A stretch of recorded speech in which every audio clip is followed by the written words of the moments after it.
ஒருத்தர் மனசுல நிம்மதி இல்லாம உட்கார்ந்திருந்தார். என்ன சார் விஷயம் அப்படின்னு விசாரிச்சேன். அகலக்கால் வச்சுட்டேன், அதுதான் அவதிப்படுறேன்னார். விவரமா சொல்லுங்கன்னு.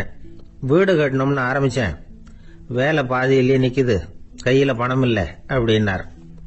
இது மாதிரி ஆசாமிகள் பல பேரை நீங்க பார்த்திருக்கலாம். இவங்கெல்லாம் சுலபமா மன அழுத்தத்துக்கு ஆளாயிடுறாங்க. மன உளைச்சல், அதாவது ஸ்ட்ரெஸ் அப்படின்னு சொல்றோமே, அதுக்கு அடிப்படையான சில காரணங்கள் உண்டு. அதாவது மிகையாக திட்டமிடுதல் அப்படிங்கறதும் ஒரு முக்கியமான காரணம்.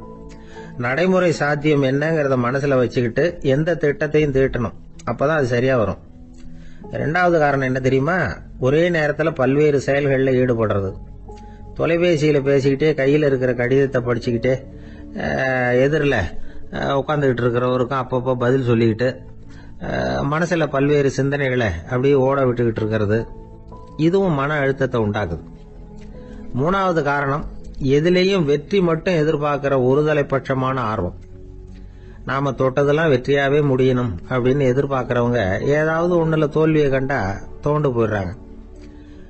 எப்படியும் முடியலாம்ங்கிற எண்ணம் ஏற்கனவே நமக்குள்ள இருந்துட்டுதுன்னா அந்த அவஸ்தை வராது. அதனால அதுவும் நம்ம வளர்த்து கொள்ள வேண்டிய ஒரு குணம். மன உளைச்சல் ஏற்படுறதுக்கு இன்னொரு காரணம், எதையும் வேகமா செஞ்சுடணும் அப்படிங்கிற துடிப்பு. அந்த துடிப்பே மனசை அழுத்த ஆரம்பிச்சிடும். எந்த ஒரு காரியத்திலையும் தாமதமோ இடையூறோ ஏற்பட்டா அதை பொறுத்துக்கிற மனப்போக்கம் வேணும். அது இல்லாதவங்க அழுத்தத்துக்கு ஆளாயிடுறாங்க. சில பேர் வேலைன்னு எந்த நேரம் பார்த்தாலும் வேலையே கதின்னு கிடப்பாங்க. பொழுதுபோக்குக்கோ உடற்பயிற்சிக்கோ குடும்பத்தில் உள்ளவங்க அல்லது நண்பர்கள் கூட கலந்துரையாடவோ கொஞ்சம் கூட நேரம் ஒதுக்க மாட்டாங்க. இந்த சுபாவம் மன அழுத்தத்தை உண்டு பண்ணும். இதையெல்லாம் புரிஞ்சுக்கிட்டு அதிலிருந்து விடுபடுறது எப்படின்னு யோசிக்கணும். வல்லுநர்கள் இது தொடர்பா சில யோசனைகளை சொல்லி வச்சிருக்கிறாங்க.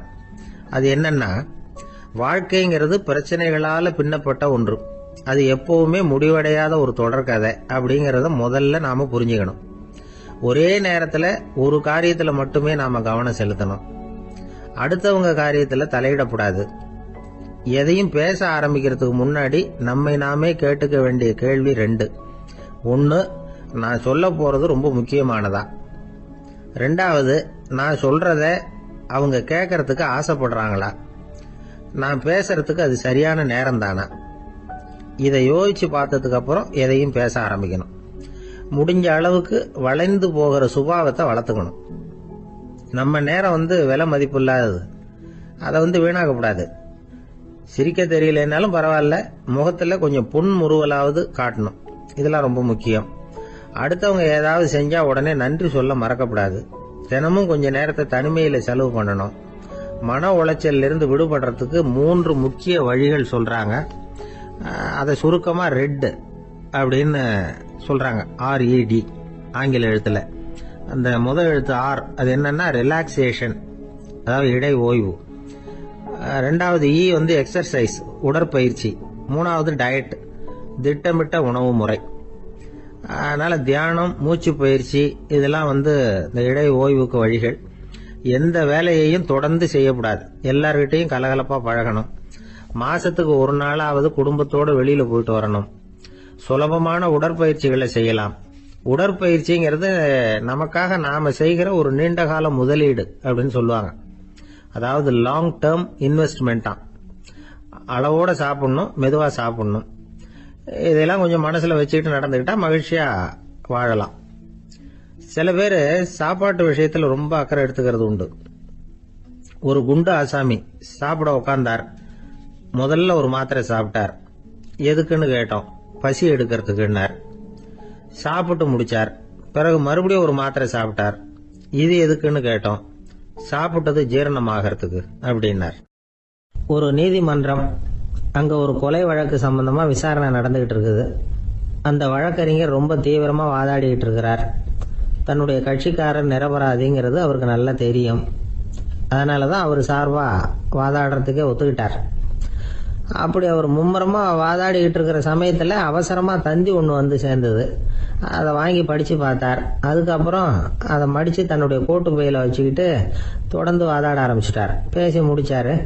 அதுக்கப்புறம் அங்க கோர்ட்ல இருந்த சக வக்கீல்கள் அவர்கிட்ட வந்தாங்க. தந்தி ஒண்ணு என்ன விஷயம் அப்படின்னு விசாரிச்சாங்களாம். அப்போ அவர் சொல்லியிருக்கிறார், ஊரில் சிகிச்சைக்காக போயிருந்த என்னுடைய மனைவி இறந்து போனதா தந்தி வந்திருக்குது அப்படின்னாராம்.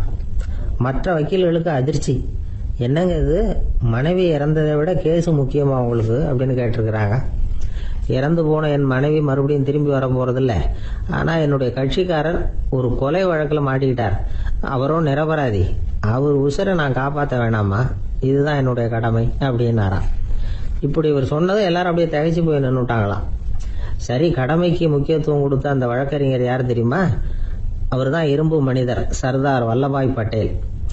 குஜராத் மாநிலத்தில் 1875 அக்டோபர் 31 அன்றைக்கு ஜாவேரி பாய் அப்படிங்கிறவருக்கு 4வது பிள்ளையா அவர் பிறந்தாராம். இந்த ஜாவேரி பாய் யார் தெரியுமா? ஜான்சி ராணி லட்சுமி பாய் போர் படையில் ஒரு வீரரா பணிபுரிஞ்சவர். இளம் வயசுல வல்லபாய் பட்டேல் ரொம்ப சிரமப்பட்டு படிச்சிருக்கார். விடாமுயற்சி வெற்றியை கொடுத்தது. கல்லூரியிலையும் காலடி வச்சார். அதுக்கப்புறம் வக்கீல் பட்டத்தையும் வாங்கினார்.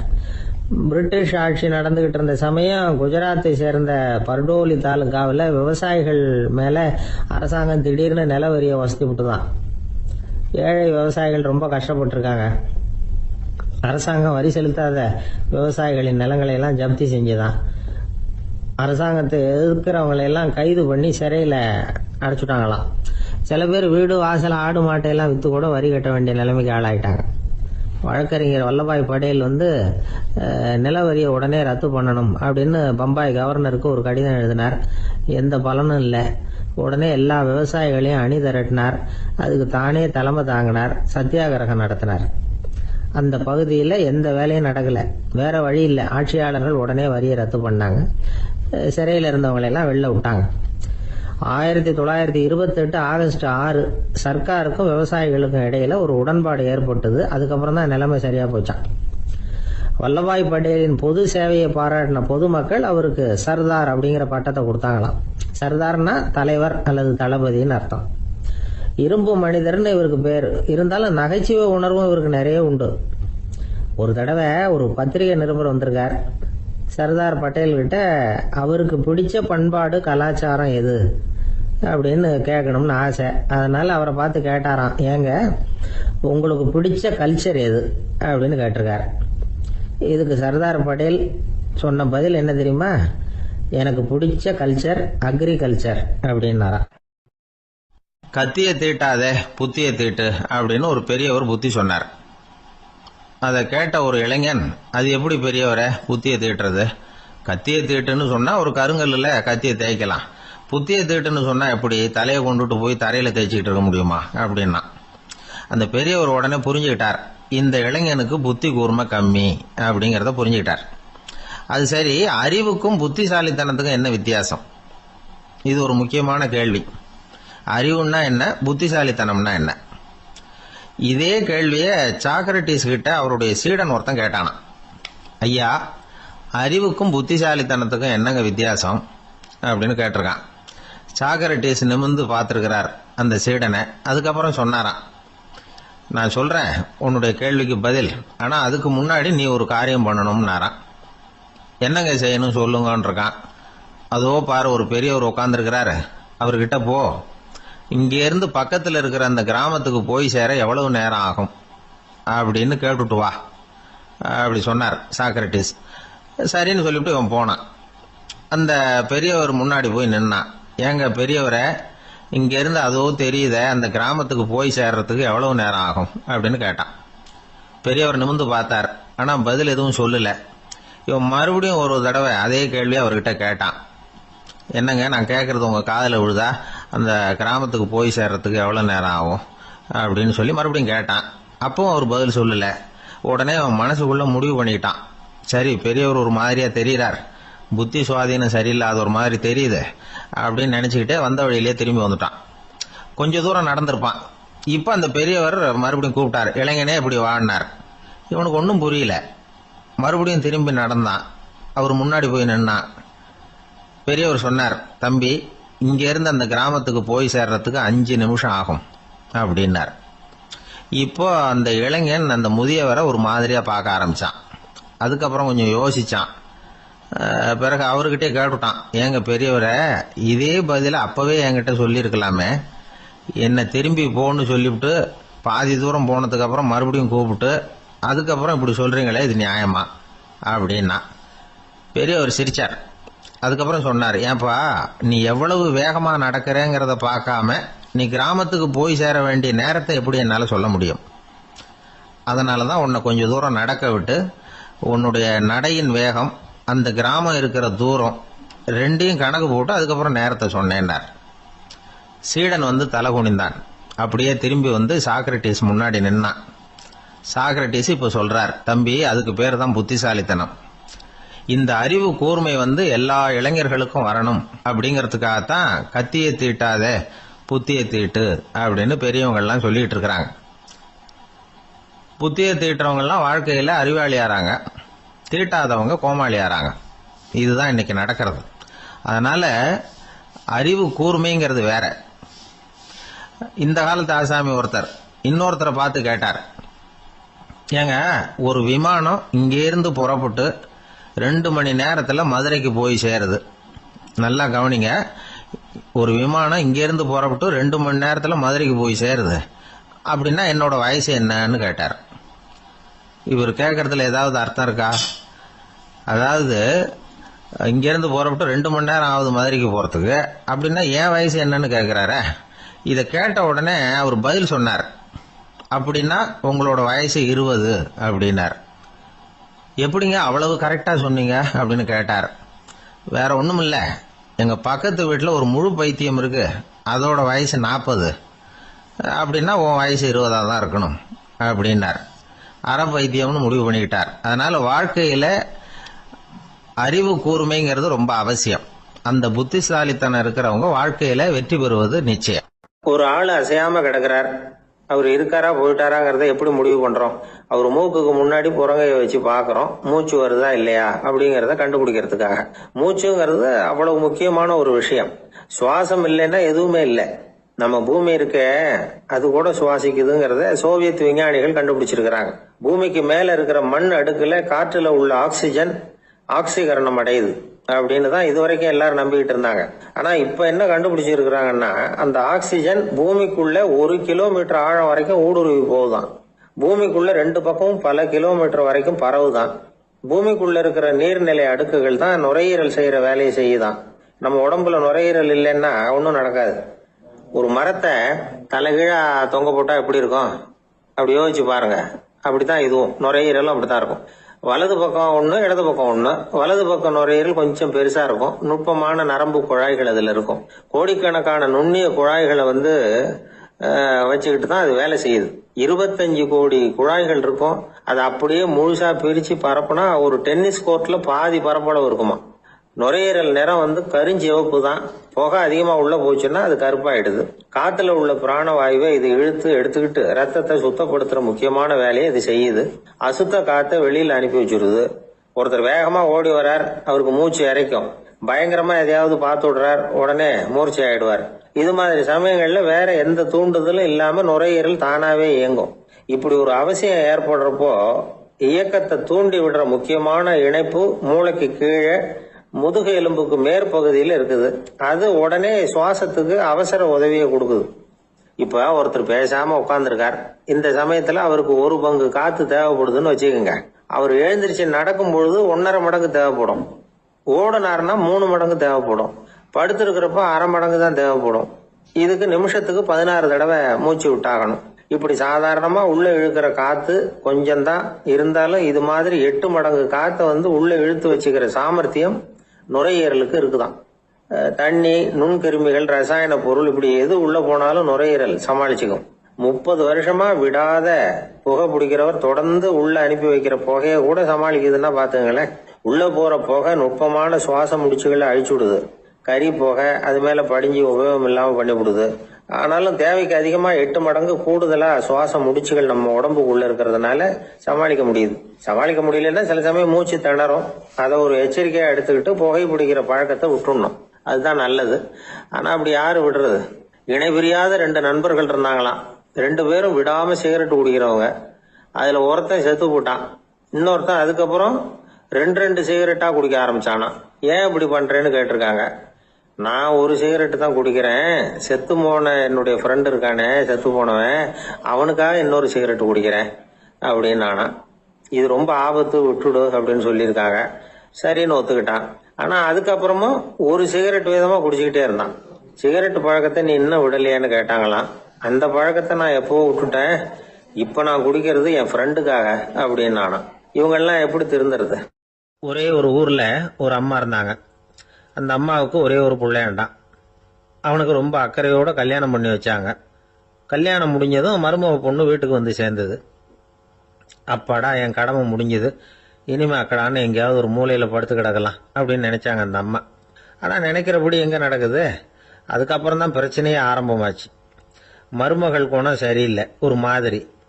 அந்த பொண்ணு வீட்டுக்கு வந்ததுமே முதல் வேலையா மாமியாரை பார்த்து, அதுதான் நான் வந்துட்டேன்ல, இனிமே உங்களுக்கு என்ன வேலைங்க, புறப்பட வேண்டியது தானே, காசி ராமேஸ்வரம்னு எங்கேயாவது போங்க அப்படின்னுட்டு தான். மாமியார் பார்த்தாங்க, கொஞ்சம் யோசனை பண்ணாங்க. இந்த பாருமா, நீ இப்படி சொல்றதுக்கு முன்னாடியே வீட்டை விட்டு புறப்படணுங்கிற முடிவுக்கு நான் வந்துட்டேன். வீட்டை மட்டும் இல்லை, இந்த உலகத்தை விட்டே கூட போறதுக்கு தயாரா இருக்கிறேன். ஆனா ஒரே ஒரு விஷயத்துக்காக என் உயிரை கையில பிடிச்சிக்கிட்டு இருக்கிறேன் அப்படின்னாங்களாம். என்ன விஷயம்னு கேட்டது இந்த மருமக பொண்ணு. வேற ஒண்ணும் இல்ல, என் பிள்ளைக்கு கல்யாணம் பண்ணி வச்சுட்டேன். ஒரு பேர புள்ள பிறந்து அதை என் கண்ணால பாத்துட்டேன்னா நான் எங்க வேணும்னாலும் போறதுக்கு தயாரா இருக்கிறேன் அப்படின்னாங்களாம் அந்த மாமியார். மாமியார் இப்படி சொல்றதுலயே நியாயம் இருக்கிறதாக பட்டுது அந்த பொண்ணுக்கு. சரி, அப்படியே இருந்து பார்த்துட்டு போகலாம் அப்படின்னு அனுமதி கொடுத்தது. கொஞ்ச காலத்துல ஒரு பேரன் பிறந்தான். அந்த அம்மாவும் பேரனை கண்ணால பாத்துட்டாங்க. சரி, பேரனை பார்த்தாச்சுல்ல, இனிமே புறப்பட வேண்டியது தானே அப்படின்னது மருமக பொண்ணு. மாமியார் பார்த்தாங்க, நீ சொல்றது சரிதாம்மா, அதுல ஒன்றும் தப்பு இல்லை. என்னோட பேரன் உங்களை அம்மா அப்பான்னு கூப்பிடுறத என் காது குளிர கேட்டுட்டு போயிடுறேனே அப்படின்னாங்களாம். சரி, அந்த ஆசையை நிறைவேறட்டும் அப்படின்னு காத்துக்கிட்டு இருந்தாங்க. பேரன் வளர்ந்தான், நடந்தான், பள்ளிக்கூடம் போனா, பெரியவனானா. மருமக பொண்ணு மறுபடியும் மாமியாரை விரட்ட ஆரம்பிச்சுட்டுது, இன்னும் புறப்புள்ளையான்னு. இதை பாருமா, இது வரைக்கும் இருந்துட்டேன். பேரனோட கல்யாணத்தையும் கண்ணால பார்த்தாதான் இந்த கட்டை வேகும் போல இருக்குது அப்படின்னு சொல்லி ஒரு மாதிரியா பேச ஆரம்பிச்சாங்க. இதுவும் நியாயமான ஆசையாக தான் போட்டுது அப்படின்னு அது யோசிச்சிருக்கு அந்த பொண்ணு. சரின்னு அதுக்கும் ஒத்துக்கிட்டது. உடனே பேரனுடைய கல்யாணமும் முடிஞ்சது ஒரு வழியா. இனிமே ஒரு நொடி கூட இங்க இருக்கக்கூடாது, புறப்படுங்க அப்படின்னு மாமியாரை விரட்டிச்சான் அந்த பொண்ணு.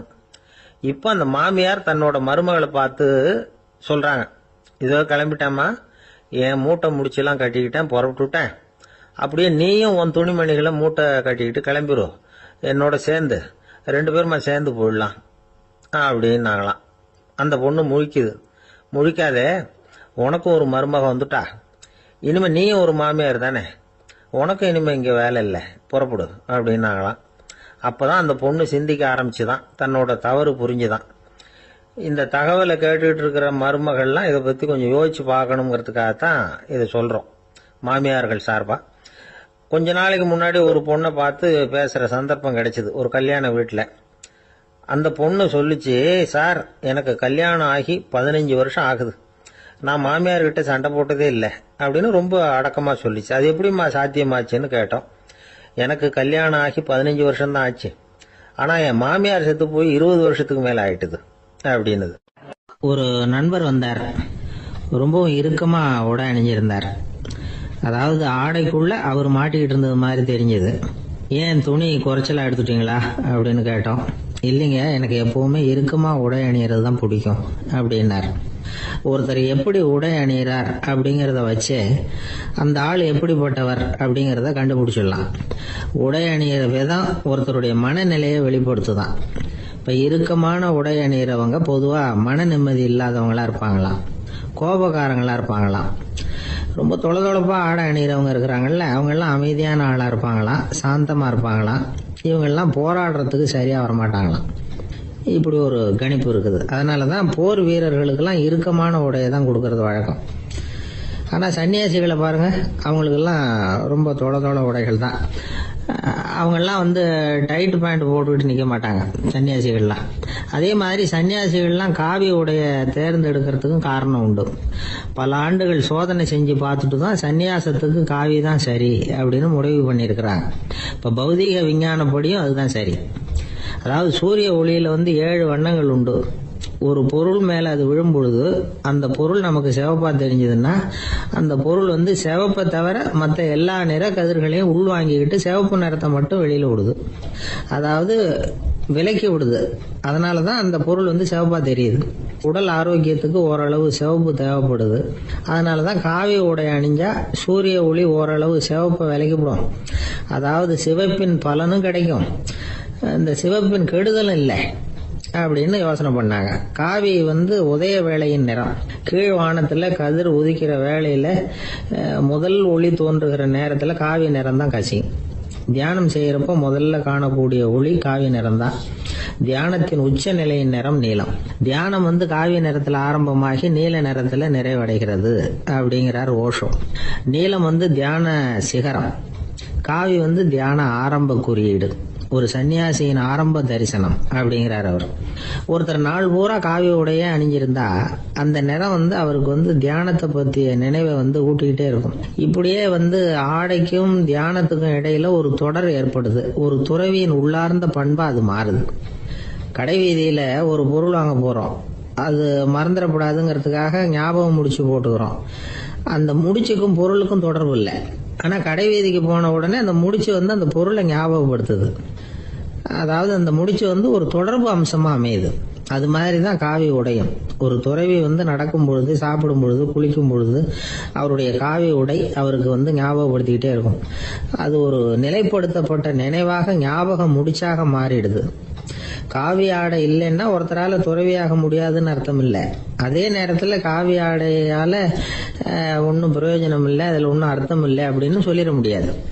இதுதான் உண்மை. இவ்வளவு தூரம் காவி ஆடையை பத்தி சொல்றதுனால எல்லாரும் சன்னியாசியா போடுங்க அப்படின்னு நாம சொல்றதாக யாரும் நினைச்சிடக்கூடாது. மனசுக்கும் நிறத்துக்கும் உள்ள சம்பந்தத்தை தெரிஞ்சுக்கிறதுக்காக தான் இவ்வளவும்.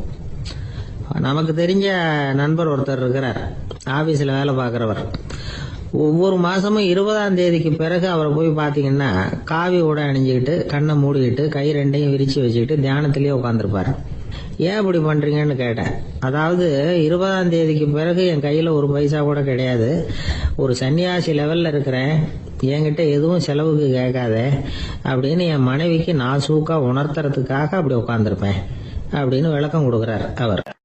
ஒரு ஊர்ல ஒரு கோயில் இருந்தது, ரொம்ப பழைய கோயில். உள்ள போறதுக்கே பயமா இருக்கும், எந்த நேரத்துல இடிஞ்சு விழுந்துருமோ அப்படிங்கிற பயம். அப்படி இருந்ததுனால யாரும் துணிஞ்சு சாமி கும்பிடுறதுக்கு அங்க போறதில்ல. கோயிலுக்கு வர்ற கூட்டம் கொஞ்சம் கொஞ்சமா குறைய ஆரம்பிச்சுட்டுது. கோயில் நிர்வாகிகள் எல்லாரும் கூடி உட்காந்து பேசினாங்க. என்ன பண்ணலாம்னு யோசனை பண்ணாங்க. எந்த இடம் மோசமா இருக்கோ அந்த இடத்த பழுது பார்த்தாங்க. அங்க எங்க வர்ணத்தை பூசி கொஞ்சம் அழகுபடுத்தி பார்த்தாங்க. ஏதோ இந்த ஊர்ல கோயில்னு ஒண்ணு இருக்கு, அது மக்களுக்கு தெரியணும் அப்படிங்கிறதுக்காகத்தான் இப்படிலாம் பண்ணாங்க. இருந்தாலும் கோவில் இருக்கிற நிலைமை மக்களுக்கு தெரியும், அதனால அங்க வர்றது குறைச்சிக்கிட்டாங்க அவங்க. ஒரு கட்டத்துல யாருமே வர்றதில்ல, நிலைமை அந்த அளவுக்கு ஆயிட்டுது. மறுபடியும் கோவில் நிர்வாகிகள் கூட்டம் நடந்தது. இந்த கூட்டம் கூட கோயிலுக்கு உள்ள நடக்கல, இடிஞ்சு விழுந்துருமோங்கிற பயம். அதனால வெளியில தான் உட்காந்து கூட்டத்தை நடத்தினாங்க. ஏன்னா உள்ள போறதுக்கு அவங்களுக்கும் துணிச்சல் கிடையாது, எந்த நேரமும் விழுந்துரும் போல இருந்தது அது. அது வழியா போறவங்க கூட வேகமா அந்த இடத்த கடந்து போக ஆரம்பிச்சிட்டாங்க. கோவில் நிர்வாகிகள் வெளியில உட்காந்து கூட்டம் போட்டாங்க இல்லையா, அந்த கூட்டத்துல 4 தீர்மானங்களை நிறைவேற்றினாங்க. அது என்ன 4 தீர்மானம்னா, முதல் தீர்மானம், இந்த கோவிலை இடிப்பது அப்படிங்கிற முடிவை இந்த கமிட்டி மிகவும் வருத்தத்துடன் ஏற்றுக்கொள்ளுகிறது அப்படின்னு நிறைவேற்றினாங்க. இதுக்கு பதிலா இன்னொரு கோவிலை உடனடியாக கட்டி முடிச்சுடணுங்கிறது 2வது தீர்மானம். 3வது தீர்மானம் என்ன தெரியுமா, பழைய கோவிலின் கதவுகள், அதிலிருந்து பிரிச்சு எடுக்கிற செங்கல், இதையே புது கோவில் கட்டுவதற்கு பயன்படுத்தி கொள்ள வேண்டியது. பழைய கோவில் இருந்த மாதிரியே அதே வடிவத்துல புது கோவிலையும் கட்ட வேண்டியது. பழைய கோவிலின் அஸ்திவாரத்தை அப்படியே வச்சுக்கிட்டு அதுக்கு மேல நாம கோயிலை கட்டிக்க வேண்டியது. இதுதான் 3வது தீர்மானம். இதையும் கமிட்டி முழு மனசோட ஏத்துக்கிட்டது. இது வரைக்கும் சரி. இப்ப அந்த கமிட்டி 4வதா ஒரு முக்கியமான தீர்மானத்தை கொண்டுகிட்டு வந்து அதையும் ஏகமனதா நிறைவேற்றி விட்டது. அது என்ன தீர்மானம்னா, புதிய கோவில் கட்டி முடிக்கிற வரைக்கும் பழைய கோவிலை இடிக்கிறதில்லை அப்படிங்கிற தீர்மானம். எப்படி இருக்குது பாருங்க இது. பழசை இடிக்காத வரையில அதே இடத்துல புதுசா எப்படி கட்ட முடியும்? பல விஷயங்கள்ல நாம நடந்துகிற முறையும் இப்படிதான் இருக்குதான். வாழ்க்கையில முன்னேறணும்னு ஆசைப்படுவோம். அதே நேரத்துல அந்த முன்னேற்றத்துக்கு எது தடையா இருக்கோ அதை விட்டு விடுறதுக்கும் மனசு வராது. வெளிநாட்டுல ஒரு பெரிய விருந்து நடந்துகிட்டு இருந்துதான். எல்லாரும் மது கோப்பையும் கையுமா அலைஞ்சுகிட்டு இருக்கிறாங்க. ஒருத்தர் மட்டும் கையில எதுவும் இல்லாம ரொம்ப நல்ல பிள்ளையா சாதுவா ஒரு ஓரமா தனியா உட்கார்ந்துருக்கிறார். அவர்கிட்ட நெருங்கி வாங்க மது சாப்பிடலாம் அப்படின்னு கூப்பிட்டாங்களாம். என்ன வற்புறுத்தாதீங்க, நான் என் மனசுக்குள்ள உறுதியா தீர்மானம் பண்ணிவிட்டேன் அப்படின்னாராம். என்ன தீர்மானம் பண்ணியிருக்கீங்க அப்படின்னு கேட்டிருக்காங்க. ஏற்கனவே முழு போதையில் இருக்கும் பொழுது மறுபடியும் மது கோப்பையை தொடறதில்ல அப்படின்னு தீர்மானம் பண்ணியிருக்கேன் அப்படின்னாராம். நாட்டுல நல்லவங்க ஒருத்தர் 2 பேர் இருக்கிறதுனால தாங்க மழையே பெய்யுது அப்படின்னு சொல்றது உண்டு. நல்லார் ஒருவர் உளரேல் அவர் பொருட்டு எல்லாருக்கும் பெய்யும் மழை.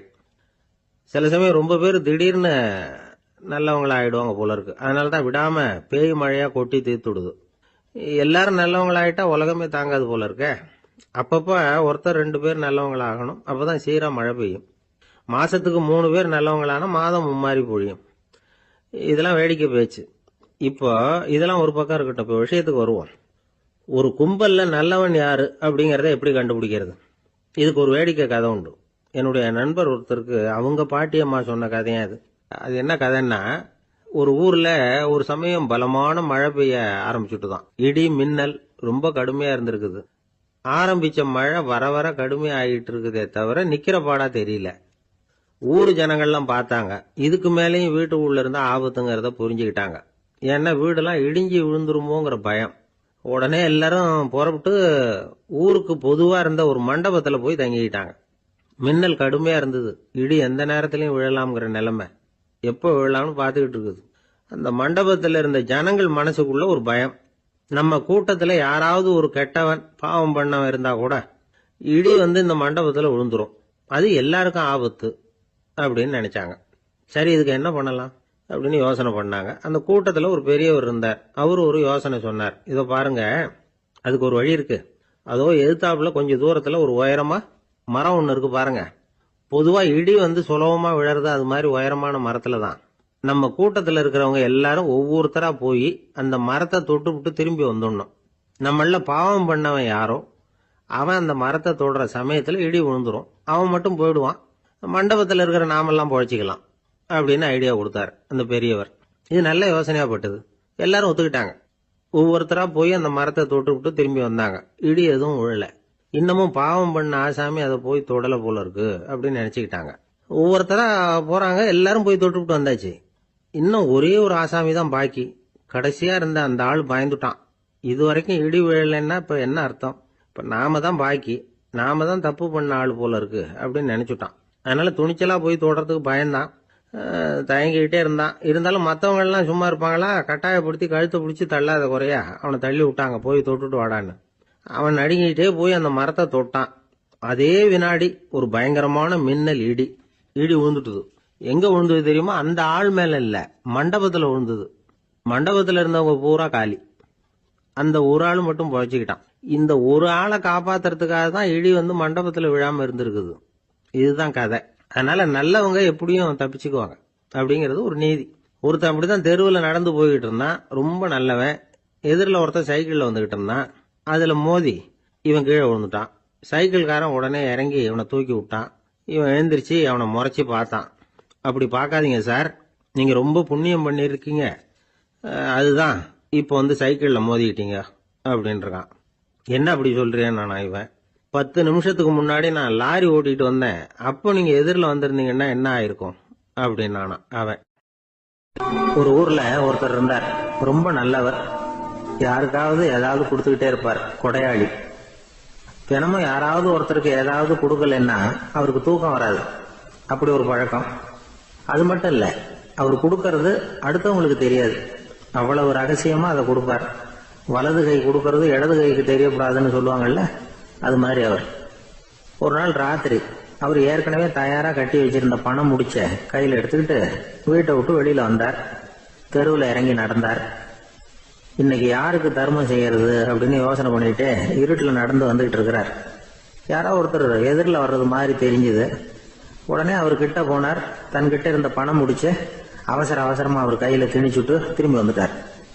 அப்பாடா, ஒரு வழியா யாருக்கும் தெரியாம இன்னைக்கு தர்மம் பண்ணியாச்சு அப்படிங்கிற மகிழ்ச்சி, மன நிறைவு அவர் முகத்துல. நிம்மதியா தூங்கினாரு. அப்புறம் எழுந்திரிச்சார். மறுநாள் காலையில ஊரு பூரா ஒரே பேச்சு. என்ன பேச்சுன்னா, நேற்று ராத்திரி ஒரு திருடன் கையில யாரோ பணத்தை கொடுத்துட்டு போயிருக்கிறாங்க அப்படின்னு எல்லாரும் பேசிட்டு இருக்கிறாங்க. இதை கேள்விப்பட்டதும் அந்த பெரியவருக்கு ரொம்ப வருத்தமா போச்சு. அடடா, போயும் ஒரு திருடனுக்கா உதவி பண்ணிருக்கிறோம், பிரயோஜனம் இல்லாம போட்டுதே அப்படின்னு நினைச்சார். சரி, இன்னைக்கும் யாருக்காவது உதவி பண்ணணும் அப்படின்னு முடிவு பண்ணினார். ராத்திரி நேரம் வந்தது. இவர் வழக்கம் போல தெருவில் இறங்கி நடந்தார். கையில பணம் முடிச்சு. எதிரில் ஒரு பெண் உருவம் மங்கலா தெரிஞ்சது. இவர் உடனே அந்த பெண் கிட்ட பணத்தை கொடுத்துட்டு திருப்தியா திரும்பி வந்துட்டார். மறுநாள் காலையில ஊர் பூரா என்ன பேசிக்கிட்டாங்க தெரியுமா? நேற்று ராத்திரி நெறி தவறி நடக்கிற ஒரு பெண்ணின் கையில யாரோ பணத்தை வச்சுட்டு போயிருக்கிறாங்க அப்படின்னு எல்லாரும் பேசிக்கிறாங்க. அடடா, இன்னைக்கும் தவறுதலா நடந்து போச்சு அப்படின்னு ஒரு வருத்தப்பட்டார். இருக்கட்டும், இன்னைக்கு ஏதாவது தர்மம் பண்ணுவோம் அப்படின்னு நினைச்சுக்கிட்டாரு. 3வது நாள் ராத்திரியும் புறப்பட்டார். இப்பவும் எதிரில் ஒருத்தர் வந்தார். இவர் பணத்தை கொடுத்தார், திரும்பி வந்துட்டார். மறுநாள் மக்கள் என்ன பேசிக்கிட்டாங்கன்னா, நேற்று ராத்திரி ஒரு செல்வந்தர் கையில யாரோ பணத்தை கொடுத்துட்டு போயிருக்கிறாங்க அப்படின்னு பேசிக்கிட்டாங்களாம். அவருக்கு ரொம்ப வருத்தமா போட்டுது. என்ன இது தினம் இப்படி ஆகிட்டு இருக்குதே அப்படின்னு நினைச்சுக்கிட்டே படுத்து தூங்கினார். அன்னைக்கு ராத்திரி ஒரு கனவு. அந்த கனவுல இறைவன் வந்து சொன்னாராம், இத பாருப்பா, நீ கொடுத்த தர்மம் வீணா போயிடல.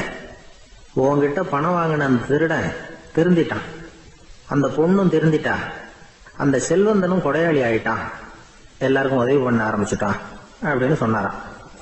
இந்த கதையை சொன்னவர் யாருன்னா நபிகள் நாயகம். இதுல உள்ள கருத்து என்னன்னா, நல்ல மனசோட தர்மம் பண்ணுனா அது வீணா போறதில்லை.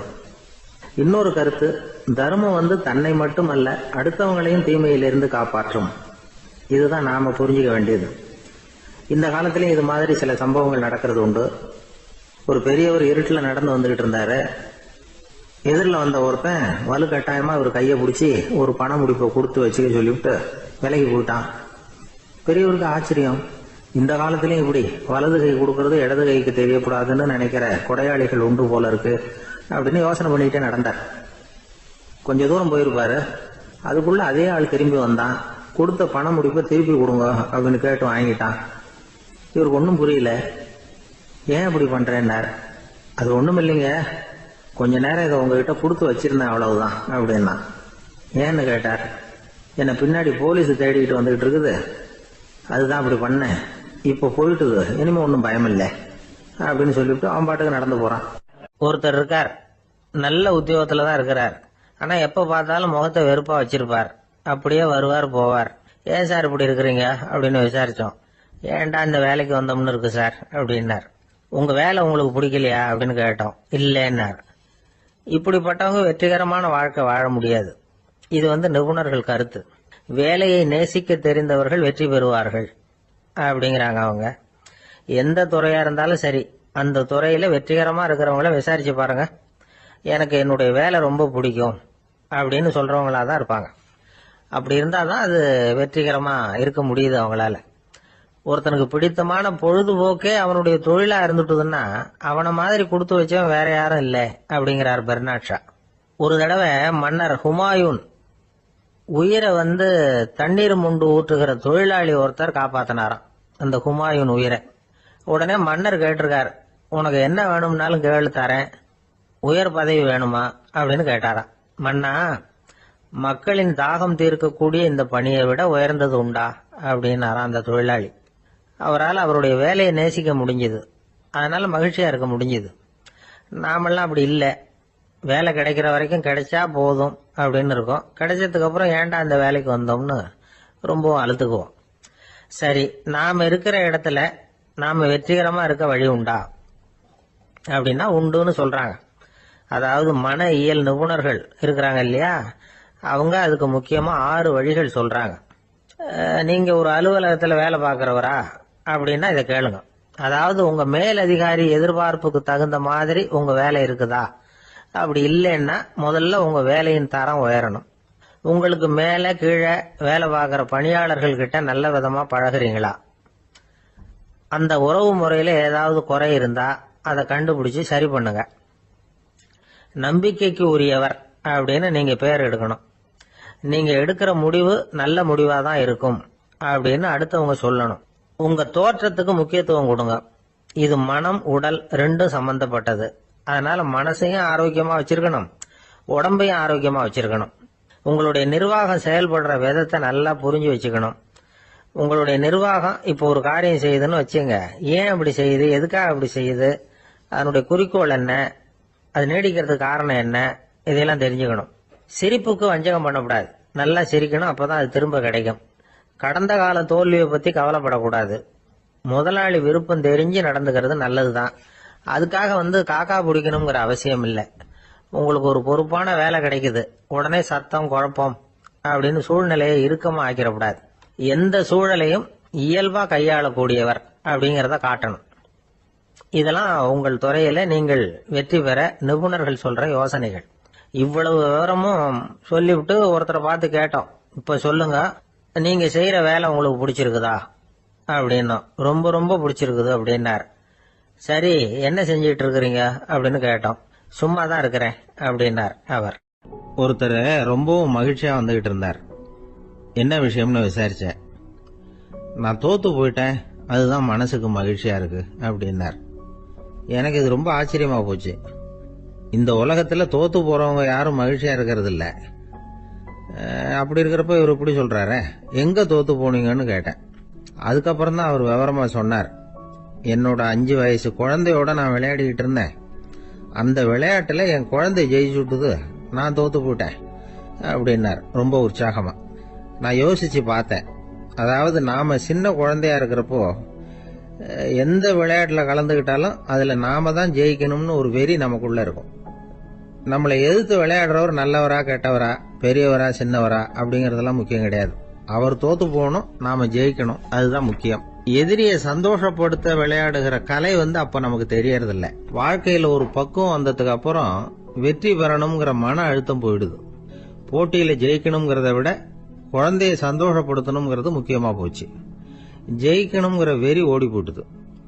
ஒரு குழந்தையா இருந்தப்போ நம்ம வளர்ச்சிக்கு உதவிய வெறி பெரியவனானதுக்கு பிறகு நமக்கு எதிரியா மாறுது. அதை சரியான சமயத்துல நாம புரிஞ்சுக்கிட்டோம்னா போதும், நாம பொழைச்சிக்கலாம். ஒவ்வொரு மனுஷனுமே வாழ்க்கையோட அடுத்த கட்ட வளர்ச்சியில அடி எடுத்து வைக்கிற நேரத்துல தன்கிட்ட இருந்து ஏதோ ஒரு குணத்தை அல்லது தன் குணம் இருந்த ஏதோ ஒரு உறவை நாம இழக்கத்தான் வேண்டி இருக்குது.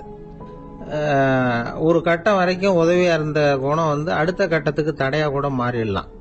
இந்த பரிமாண மாற்றத்துக்கு உள்ளாகிற ஒவ்வொருத்தரும் பிரத்யட்சமா இதை உணர்றாங்க. ஆனா பல பேர் எப்படின்னா, பழச திறந்துட்டு புதிய கொள்கைகளை உருவாக்கிக்கிறதுக்கு இஷ்டம் இல்லாம இருந்துடுறாங்க, அல்லது அப்படி செய்ய முடியாம தவிக்கிறாங்க. இதையெல்லாம் மீறி அந்த பழச திறந்துட்டா அதை இழந்ததால உண்டாகிற மன அழுத்தம் சில காலத்துக்கு வருத்திக்கிட்டு தான் இருக்கும், வேற வழி இல்லை. ஆரோக்கியமான ஒரு முன்னேற்றத்துக்காக அந்த மன அழுத்தத்தை தாங்கிக்கத்தான் வேணும் அப்படிங்கிறாரு அந்த உலக புகழ்பெற்ற மேதை ஒருத்தர், இந்த ஸ்காட் பெக் அப்படிங்கிறவர். பிறந்த நாள் முதல் இதுதான் சரி அப்படின்னு கற்பிக்கப்பட்டு வந்த ஒவ்வொரு தத்துவத்தையும் தங்களுடைய வளர்ச்சிக்கு தகுந்த மாதிரி மாற்றி அர்த்தப்படுத்திக் கொள்ள முடியாமல் வாழ்க்கை சூழல்ல அப்படியே அரைப்பட்டு தூளாகிறவர்கள் தான் ரொம்ப தவிக்கிறாங்களாம். இதுதான் அவருடைய கருத்து. பெரும்பாலும் மனிதர்களுடைய நடுத்தர வயசுல, அதாவது 30 தாண்டுகிற சமயத்துல தான் இந்த தவிப்பு உண்டாவுதான். இததான் மேற்கத்திய நாடுகள்ல அடிக்கடி மிட் லைஃப் கிரைசிஸ் அப்படின்னு சொல்றாங்க. அப்பப்போ பழசையெல்லாம் தொலைச்சு விட்டு புதுசு புதுசா பிறக்கிறதுக்கு கத்துக்கணும். ஒவ்வொரு நிமிஷத்தையும் அந்த நிமிஷத்துக்கு ஏற்ற சித்தாந்தம் கொண்டவர்களாக சந்திப்போம் அப்படிங்கிறார் அந்த உளவியல் நிபுணர். இப்படி பழகிக்கிட்டா வாழ்க்கை இன்பமயம், இல்லைன்னா தவிப்பு மயம்தான். பழசை தொலைக்க முடியாதவர்கள்ல எத்தனையோ பேர் உண்டு, எத்தனையோ ரகம் உண்டு. அதுல வேடிக்கையான நண்பர்களும் உண்டு. ஒருத்தர் நண்பர் வீட்டுக்கு போனார். அவரு ஏதோ இனிப்பு பலகாரம் கொடுத்து சாப்பிட சொல்லியிருக்கிறாங்க அவங்க வீட்டுல. இவர் சாப்பிட்டு பார்த்துட்டு சொன்னாராம், சார் 6 மாசத்துக்கு முன்னாடி ஒரு தடவை இங்க வந்தேன், அப்போ ஒரு இனிப்பு பலகாரம் கொடுத்தீங்க, அது இதை விட நல்லா இருந்தது சார் அப்படின்னாராம். அப்ப செஞ்ச அதே இனிப்பு பலகாரம் தான் சார் இதுவும் அப்படின்னாராம். ஐயா, உங்க பேரை தொடர்ந்து தினம் கேட்டுக்கிட்டு இருக்கிறேன் அப்படின்னாரு ஒருத்தர். தொடர்ந்து கேட்கறீங்களே, உங்களுக்கு காது வலிக்கலையா அப்படின்னு கேட்டோம். பேசுற உங்களுக்கே வாய் வலிக்கல அப்படிங்கிறப்போ கேட்கிற எங்களுக்கு எப்படி காது வலிக்கும் அப்படின்னார். நம்ம உடம்புல ஒரு அதிசயம் என்ன தெரியுமா? ரொம்ப நேரம் நாம நடக்கிறோம்னு வச்சுக்கோங்க, கால் வலிக்கும். ரொம்ப நேரம் வேலை செஞ்சா கை வலிக்கும், உடம்பு வலிக்கும். ரொம்ப நேரம் பார்த்துக்கிட்டே இருந்தா கண்ணு வலிக்கும். ரொம்ப நேரம் பேசிக்கிட்டே இருந்தா வாய் கூட வலிக்கும். ஆனா ரொம்ப நேரம் கேட்டுக்கிட்டே இருக்கிறதுனால காது வலிக்கிறது இல்ல. அதனால கேட்கறதுக்கு முக்கியத்துவம் கொடுத்தாங்க நம்ம பெரியவங்க. திருவள்ளுவர் தேவையில்லாம வார்த்தைகளை உபயோகப்படுத்த மாட்டார். ஒரு திருக்குறள்னு எடுத்துக்கிட்டாவே அதுல மொத்தம் 7 வார்த்தைகள், அவ்வளவுதான். அப்படி 7 வார்த்தைகள் மட்டுமே உள்ள ஒரு திருக்குறள்ல வள்ளுவர் ஒரே வார்த்தையை 5 தடவை உபயோகப்படுத்தியிருக்கிறார், திரும்ப திரும்ப பயன்படுத்தி இருக்கிறார். அப்படின்னா அதை எந்த அளவுக்கு வலியுறுத்தி சொல்றார் அப்படிங்கறத நாம புரிஞ்சுக்கணும். அது என்ன குறள்? செல்வத்துள் செல்வம் செவிச்செல்வம், அச்செல்வம் செல்வத்துள் எல்லாம் தலை. செவிச்செல்வம்ங்கிறது அவ்வளவு முக்கியமானது. கற்றலின் கேட்டல் நன்று. அதிகம் கேட்கணுங்கிறதுக்காகத்தான் எவ்வளவு கேட்டாலும் காது வலிக்கிறது இல்ல. குறைச்சலா பேசணும், அதிகமா கேட்கணும். இன்னொரு விஷயம் கவனிங்க. நம்ம உடம்புல கண்ணுக்கு மூடி இருக்குது, எதையாவது நாம பார்க்க விரும்பலன்னா உடனே கண்ணை மூடிக்கலாம். நம்ம வாய்க்கு மூடி இருக்குது, பேச விருப்பம் இல்லையா, வாயை மூடிக்கலாம். மூக்குக்கு கூட மூடிக்கிற வசதி இருக்குது, எதையாவது முகர விருப்பம் இல்லையா, மூச்சை அடக்கிக்கலாம். ஆனா பாருங்க, காதுக்கு மூடி கிடையாது. அதை கையால தான் மூட முடியும். யார் என்ன சொன்னாலும் அது நல்லதோ கெட்டதோ காதுல விழுந்துகிட்டு தான் இருக்கும். அறிவு தான் நல்ல விஷயங்களை எடுத்துக்கிட்டு கெட்ட விஷயங்களை விட்டுடணும். நல்ல கருத்துக்கள் நம்ம காதுல நிறைய விழுந்துகிட்டே இருக்கணும். அதை கேட்டு நாம நல்லபடியா வாழணுங்கிறது தான் படைப்பின் விருப்பம். ஆன்மீகவாதிகள் கூட ஒன்னு சொல்லுவாங்க. அதாவது, ஆன்மீக பாதையில நீங்க முன்னேறணும்னா முதல்ல சிரவணம் செய்யணும்பாங்க. அதாவது பெரியவங்க சொல்ற நல்ல கருத்துக்களை கேட்கணும் அப்படின்னு அதுக்கு அர்த்தம். அதனால யாரு நல்ல கருத்துக்களை சொன்னாலும் அதை காது கொடுத்து கேளுங்க. இவ்வளவு கருத்துக்களையும் நம்ம நேயர் ஒருத்தர்கிட்ட சொல்லிட்டு இருந்தோம். அவரும் சரி சரின்னு தலையாடிக்கிட்டே இருந்தார். அப்புறம் சொன்னார், நீங்க சொல்றது சரிதான் சார், காதுக்கு மூடி இல்லைங்கிறது ரொம்ப சரி. அதனாலதான் உங்க தகவல் கூட நாங்க விரும்புறோமோ இல்லையோ தினம் காதுல விழுந்துகிட்டு இருக்குது அப்படின்னார். எங்களுக்கு ரொம்ப பெருமையா இருந்தது. அப்படியா அப்படின்னோம். ஆனாலும் என்ன மாதிரி சில பேர் நீங்க தகவல் சொல்ற சமயத்துல காதுல மூடி இல்லையேன்னு சொல்லி கவலைப்படுறதில்ல சார் அப்படின்னார். ஏன்னு கேட்டோம். காதை மூடுறதுக்கு தானே வசதி இல்ல, ரேடியோவை மூடுறதுக்கு வசதி இருக்குது இல்ல, அதனால டக்குன்னு அதை மூடி வச்சிருவோம் அப்படின்னார். அம்மாக்காரங்களுக்கு அடிக்கடி ஏற்படுற கவலை ஒண்ணு உண்டு. அதாவது, குழந்தை சரியா சாப்பிட மாட்டேங்குதே அப்படிங்கிற கவலை. இவங்கெல்லாம் ஒரு விஷயத்த நல்லா புரிஞ்சுக்கணும். குழந்தைகள்ங்கிறவங்க பெரியவங்க மாதிரி இல்ல. அவங்க கடிகாரத்துல மணியை பார்த்துட்டு சாப்பிடுறதுக்கு உட்கார்ற ரகம் கிடையாது. பசிச்சா சாப்பிடுவாங்க, இல்லைன்னா விளையாடுவாங்க அல்லது தூங்குவாங்க. அது புரியாம அவங்கள கட்டாயப்படுத்தி அல்லது மிரட்டி சாப்பிட வைக்கிறது ரொம்ப தப்பு. ஒரு 8 மாச குழந்தைக்கு 3 மணி நேரத்துக்கு ஒரு தடவை பசிக்கும். அந்த நேரம் பார்த்து சாப்பாடு கொடுத்தா அடம் பண்ணாம அது பாட்டுக்கு சாப்பிட்றோம். அதே குழந்தைக்கு 1 வயசு ஆகிறப்போ 4 மணி நேரத்துக்கு ஒரு தடவை பசிக்கும். இந்த வயசுல இயற்கையாவே பசி குறைஞ்சிருக்கும். அது புரியாம என் குழந்தை முன்னாடி மாதிரி இப்ப சரியா சாப்பிட மாட்டேங்கிறான் அப்படின்னு சில பேர் டாக்டர் கிட்ட போய் சொல்லிக்கிட்டு இருப்பாங்க. இன்னொரு விஷயம், ஒரு குழந்தைக்கு வயசு அதிகமாகிற வேகத்துக்கு உடம்பு எடையும் அதிகமாகிக்கிட்டே போவாது. உடம்பு எடை அதிகமாகிற வேகம் குறைஞ்சிக்கிட்டே வரும். 6 மாச குழந்தைக்கு ஒரு வாரத்துல 150 கிராம் எடை கூடும்.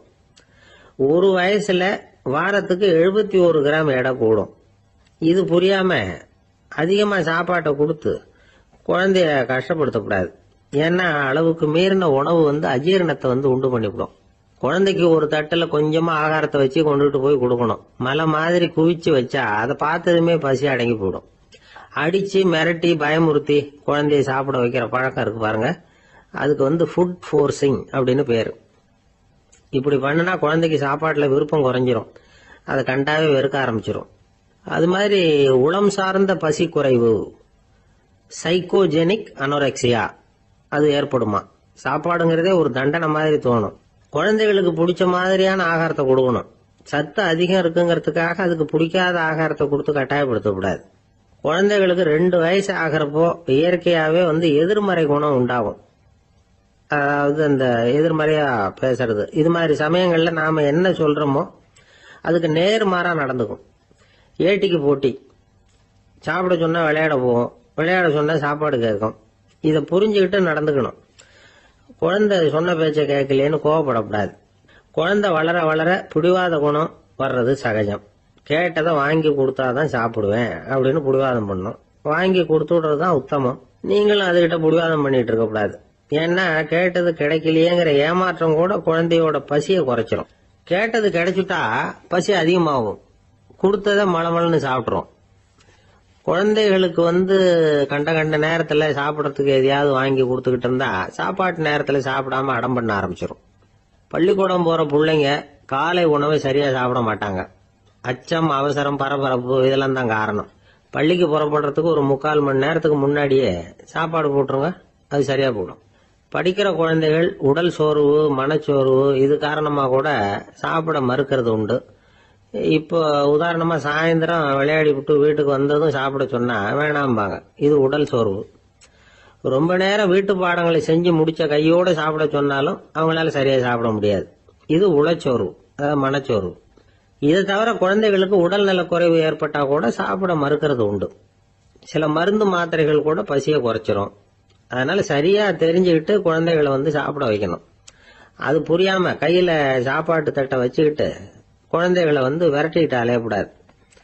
ஒரு சின்ன பையன் சொன்னான், எங்க அம்மா சாப்பாடு போடுறது தெரிஞ்சா நான் உடனே வீட்டை விட்டு வெளியில ஓடி போடுவேன் அப்படின்னா. ஏன் அப்படி பண்றேன்னு கேட்டோம். எங்க அப்பா கூட அது மாதிரி தான் சார் பண்ணுவார் அப்படிங்கிறான். ஆளை கண்டா ஏன் இப்படி முகத்தை திருப்பிக்கிட்டு வர்றீங்க அப்படின்னு கேட்டார் ஒருத்தர் நண்பர்கிட்ட. எலெக்ஷன்ல அவன் எதிர்த்து நின்னவன் சார், என்ன அவன்கிட்ட நமக்கு என்ன பேச்சுவார்த்தை அப்படின்னாராம் ரொம்ப கோபமா இவர். சரி, அந்த ஆள் யாருன்னு கேட்டேன். என் கூட பிறந்த தம்பி தான் சார் அப்படின்னார் அந்த கோபம் குறையாமல். அதாவது நம்ம ஊர் நிலவரம் இப்படி. அதாவது அண்ணனும் தம்பியும் எதிர்த்து நிப்பாங்க தேர்தல்ல, ஒருத்தர் கண்டா பேசிக்கிறது இல்ல. ஆனா இங்கிலாந்துல எப்படி தெரியுமா, அங்க ஒரே மேடையில போட்டி போடுற 2 வேட்பாளர்களும் பேசுவாங்களாம், பட்டிமன்றம் மாதிரி. ஒருத்தர் முதல்ல எழுந்திருப்பார், நான் இந்த தேர்தலில் வெற்றி பெற்றால் என்னென்ன செய்வேன் அப்படின்னு சொல்லிவிட்டு உட்காருவார்.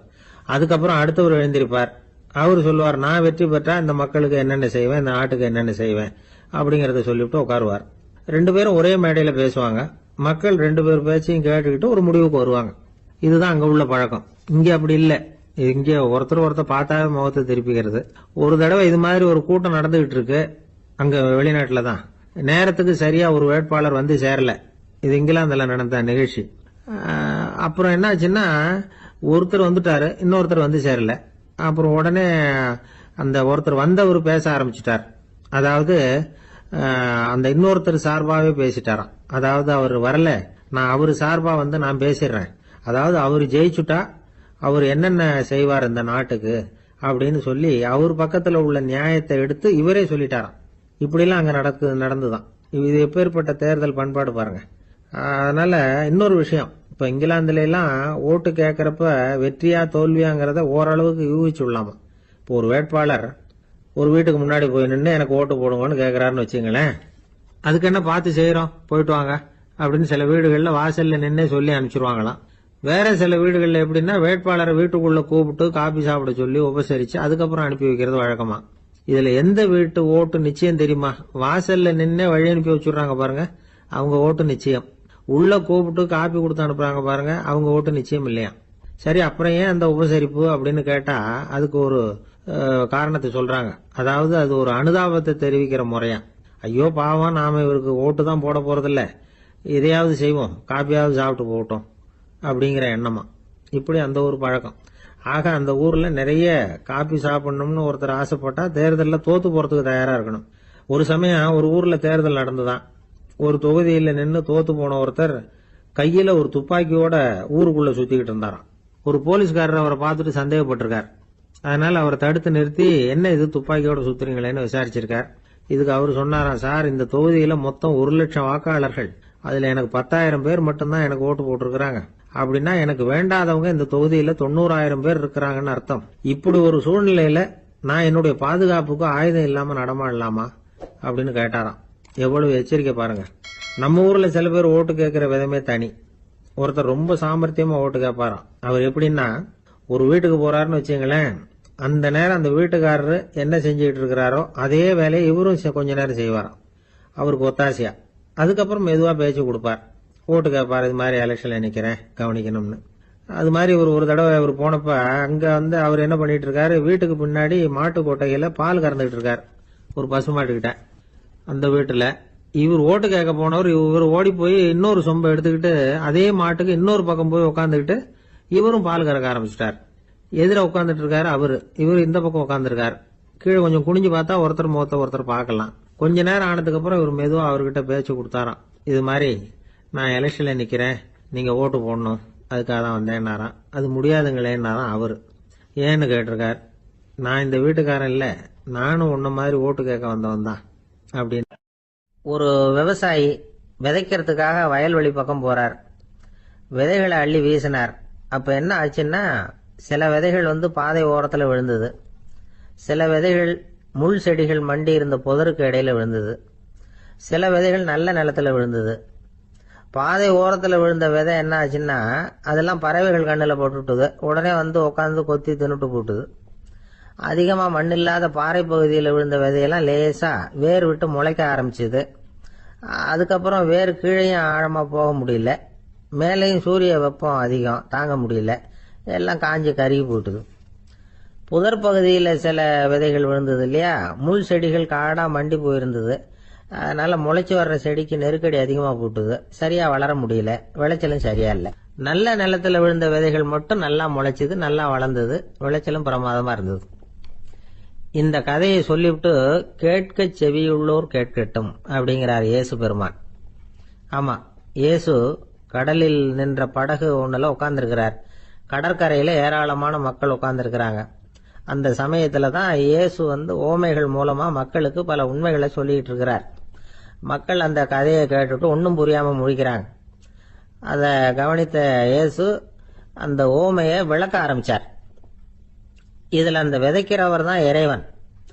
அவருடைய வார்த்தைகளை விதைக்கிறார்.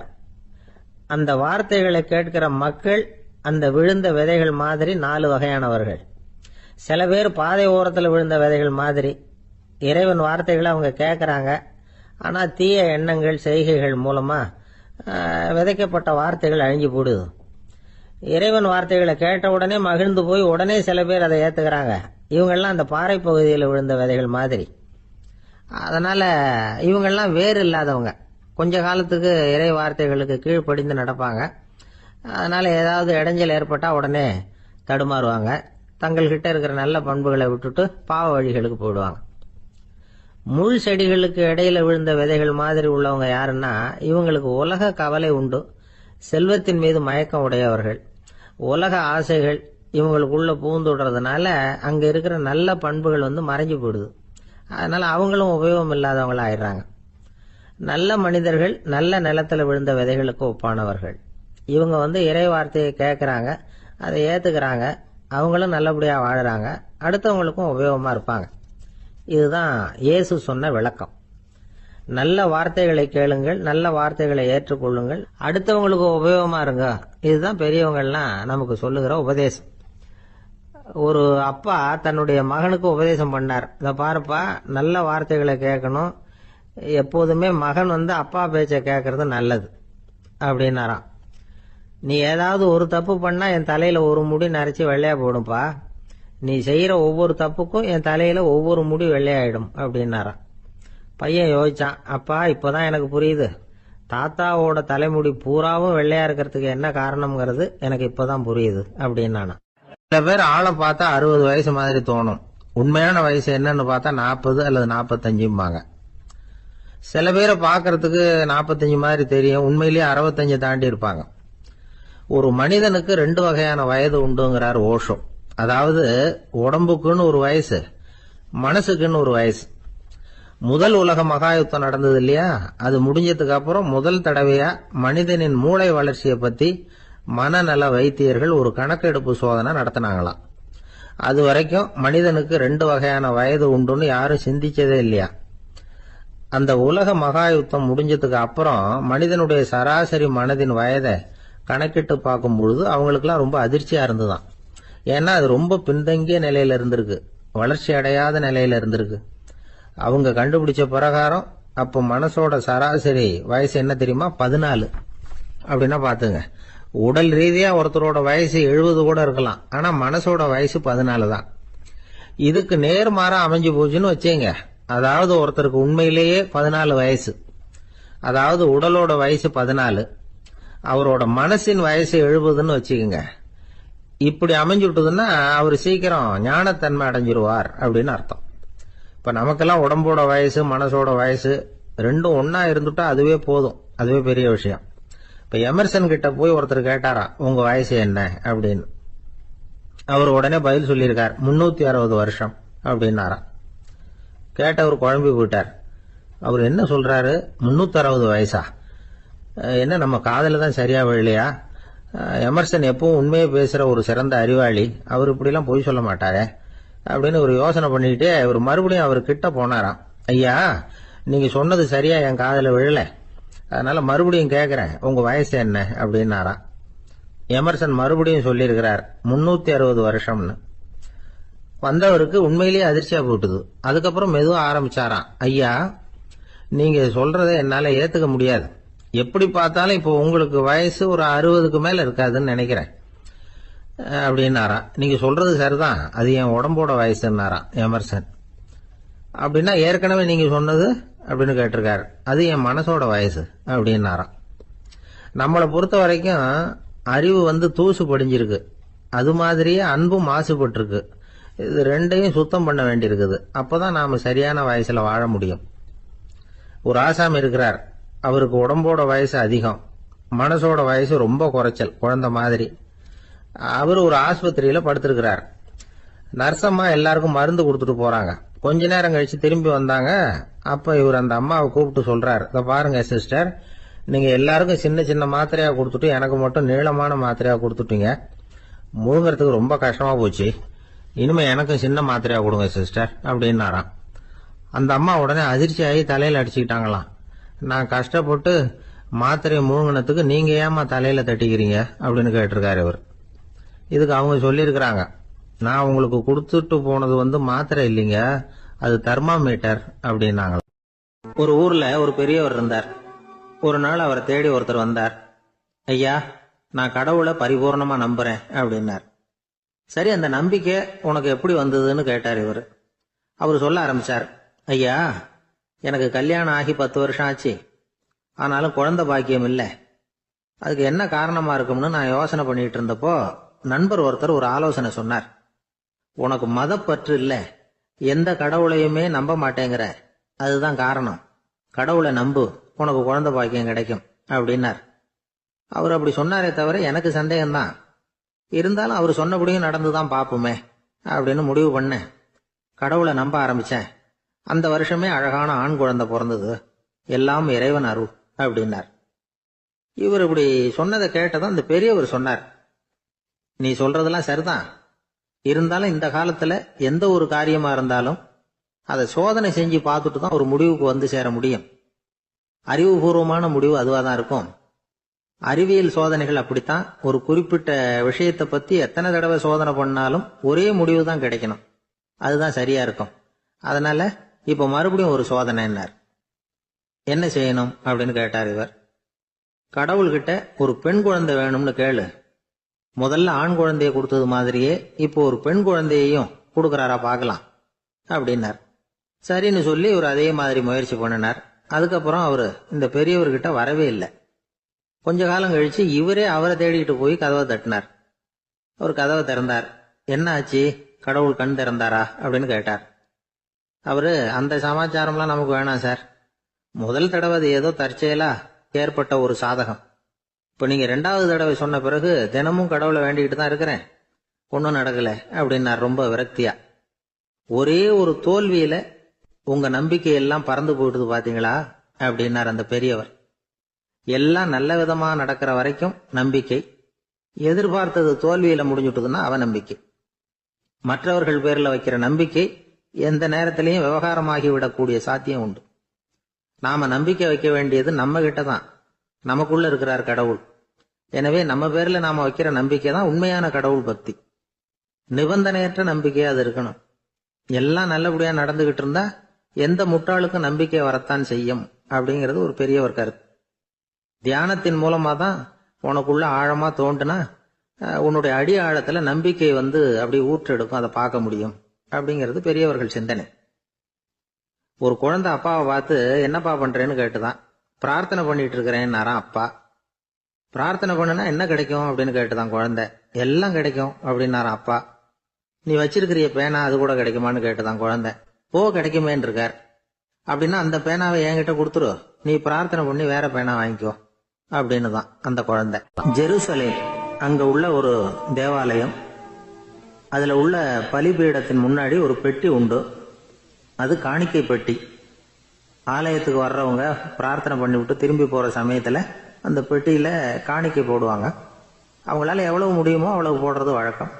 அவங்க வசதிக்கு தகுந்த மாதிரி போடுவாங்க. வசதி உள்ளவங்களா இருந்தாலும் சரி, வசதியே இல்லாத வறியவர்களா இருந்தாலும் சரி, ஆலய காணிக்கை பெட்டியில காசு போடுறது அவங்களுக்கு ரொம்ப பெருமையான ஒரு செயல். ஒரு சமயம் இயேசு தம்முடைய சீடர்களோடு அந்த ஆலயத்துக்கு வர்றார். அங்க உட்காந்து ரொம்ப நேரம் வழிபாடு பண்ணிட்டு இருக்கிறார். சீடர்களும் அந்த ஜபத்துல கலந்துக்கிட்டாங்க. வழிபாடு முடிஞ்சுது. இயேசு உட்கார்ந்துருக்கிறார். காணிக்கை பெட்டியில காசு போடுறவங்கள கவனிக்கிறார். சீடர்களும் அதையே கவனிச்சுக்கிட்டு இருக்கிறாங்க. ரொம்ப பேர் வரிசையா வந்தாங்க. அவங்களால முடிஞ்ச அளவுக்கு காசு போட்டுட்டு அவங்க பாட்டுக்கு போய்கிட்டு இருக்கிறாங்க. வசதியானவங்க நிறைய பேர் வந்தாங்க. அதுக்கு மத்தியில வயசான ஒரு அம்மா, அவங்களும் வந்து காசு போட்டுட்டு போறாங்க. இப்போ இயேசு தன்னுடைய சீடர்கள் பக்கம் திரும்பினார். ஒரு கேள்வி கேட்டார். இப்போ இந்த காணிக்கை பெட்டியில நிறைய பேர் வந்து காசு போட்டுட்டு போறத நீங்க கவனிச்சிங்க. இன்னைக்கு இந்த காணிக்கை பெட்டியில ரொம்பவும் அதிகமா காசு போட்டது யார் அப்படின்னு கேட்டார். முதல்ல வந்தார ஒரு பெரிய மனுஷன், அவர் தான் அதிகமா போட்டார் அப்படின்னாரு ஒருத்தர். மூணாவதா வந்தவர் தான் அதிகமா போட்டார், நான் கவனிச்சேன் அப்படின்னாரு இன்னொருத்தர். இப்படி ஆளுக்கு ஒரு விதமா சொல்றாங்க. கடைசியா இயேசு சொன்னாராம், இன்றைக்கு அந்த பெட்டியில அதிகமா காசு போட்டவங்க அந்த வயசான அம்மா தான் அப்படின்னாராம். சீடர்களுக்கு ஒன்றும் புரியல. அந்த அம்மா ரொம்ப ஏழையாச்சே, அவங்க எப்படி அதிகமா காணிக்கை செலுத்த முடியும் அப்படிங்கறது அவங்க சந்தேகம். இயேசு விளக்குனார். நிறைய பேர் வந்தாங்க, நிறையவே காசுகள் போட்டாங்க, அது உண்மைதான். ஆனாலும் அந்த அம்மா என்ன பண்ணாங்க கவனிச்சிங்களா? வந்தாங்க, தன்னுடைய காசு பைய திறந்தாங்க, அப்படியே கொட்டுனாங்க. அதுல இருந்தது 2 காசுகள் தான். அந்த 2 காசும் காணிக்கை பெட்டியில விழுந்துட்டுது. மற்றவங்கெல்லாம் தங்கள்கிட்ட இருந்த செல்வத்தின் ஒரு சிறு பகுதியை எடுத்து பெட்டியில போட்டாங்க. ஆனா இந்த அம்மா தன்கிட்ட என்ன இருந்ததோ அதை அப்படியே போட்டுட்டாங்க. தன்னுடைய பிழைப்புக்காக வச்சிருந்த அவ்வளவையும் இழக்கிறதுக்கு தயாராயிட்டாங்க. அவ்வளவு தாராள மனசு அவங்களுக்கு. அதனால அவங்க செலுத்தின காணிக்கை தான் அளவுல அதிகம் அப்படின்னார். விலை மதிப்பில்லாத முத்து புதையல் ஒருத்தனுக்கு கிடைக்க போகுதுன்னு வச்சுக்கோங்க. அதன் மதிப்பை உணர்ந்தவன் என்ன பண்ணுவான்? அதை அடையறதுக்காக தன்கிட்ட இருக்கிற எதையும் கொடுக்கறதுக்கு தயாரா இருப்பான் இல்லையா? அது மாதிரிதான் இதுவும் அப்படின்னார்.